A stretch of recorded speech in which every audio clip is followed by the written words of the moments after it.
Cheque bounce case में शिकायतकर्ता अक्सर कोर्ट केस फाइल करके बेफिक्र हो जाता है और यह सोचकर आश्वस्त रहता है कि मैंने केस फाइल किया है, बैंक मेरे फेवर में है, एक्ट की सेक्शन 139 और 118 की प्रिजम्पशन मेरे फेवर में है, तो मैं यह केस आसानी से जीत जाऊंगा।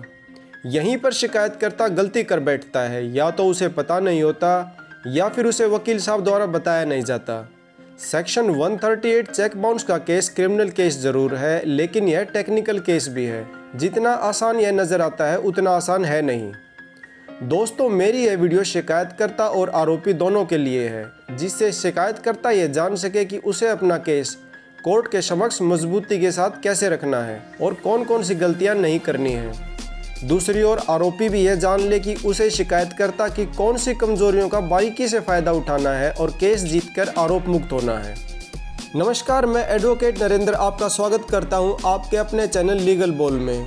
दोस्तों, आज की इस चेक बाउंस केस से रिलेटेड छोटी सी वीडियो में मैं काफ़ी सारे इंपॉर्टेंट पॉइंट बहुत ही सरल और स्पष्ट शब्दों में कवर करने की कोशिश करूंगा और बताऊंगा कि सेक्शन 138 नेगोशिएबल इंस्ट्रूमेंट एक्ट के तहत किए जाने वाले चेक बाउंस केस में किन किन बातों का ध्यान रखा जाना केस के लिए ज़रूरी है। शिकायतकर्ता को ऐसे कौन से फैक्ट प्रूव करने होंगे जिससे वह आसानी से केस में जीत हासिल कर सके। लेकिन आगे बढ़ने से पहले अगर आप इस चैनल पर नए हैं तो चैनल को सब्सक्राइब कर लें ताकि मेरी आने वाली वीडियो की जानकारी आपको समय पर मिलती रहे। तो चलिए शुरू करते हैं। पहले बात करते हैं कंप्लेनेंट पक्ष की। अपने केस को प्रूव करने का बर्डन शिकायतकर्ता पर होता है, ना कि आरोपी पर। शिकायतकर्ता की ड्यूटी होती है कि वह अपने केस को बियॉन्ड रीजनेबल डाउट सिद्ध करे, न्यायालय के समक्ष यह साबित करे कि जिस डेट अर्थात ऋण की एवज में जो चेक आरोपी ने इशू किया था वह डेट लीगल एनफोर्सेबल डेट था और उसे देना आरोपी की लायबिलिटी थी। शिकायतकर्ता को यह साबित करना होगा कि वह आरोपी को ऋण देने के लिए आर्थिक तौर पर पूरी तरह से सक्षम था। शिकायतकर्ता को यह भी साबित करना है कि जो पैसा उसने आरोपी को ऋण दिया था वह पैसा लीगल था और लीगल काम के लिए ही आरोपी को लीगल तरीके से दिया गया था। शिकायतकर्ता को यह भी ध्यान में रखना होगा कि चेक बैंक इनकैशमेंट से लेकर कोर्ट केस फाइल किए जाने तक रिक्वायर्ड टाइम पीरियड की सभी शर्तों को पूरा करता हो, तभी कोर्ट इस केस का संज्ञान लेगा, अन्यथा कोर्ट केस को सुनवाई से पहले डिसमिस कर सकता है। और अगर शिकायतकर्ता फैक्ट्स को प्रूव नहीं कर पाता, नाकाम रहता है, तो वह केस हार भी सकता है और उसे भारी नुकसान उठाना पड़ सकता है। अब बात करते हैं अक्यूज्ड पक्ष की। दोस्तों, आरोपी को सिर्फ कंप्लेंट्स के फैक्ट में गलतियां पकड़नी है। शिकायतकर्ता के पक्ष में जो विटनेस हुए हैं उनकी स्टेटमेंट को कंट्राडिक्ट करके भी आरोपी अपना डिफेंस तैयार कर सकता है।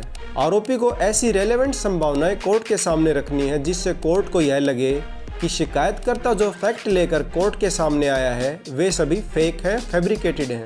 दोस्तों, अगर कंप्लेंट झूठे फैक्ट पर आधारित होगी तो शिकायतकर्ता के लिए अपने केस को प्रूव करना इतना आसान नहीं होगा। वह कहीं ना कहीं गलती जरूर करेगा और वहीं पकड़ा जाएगा।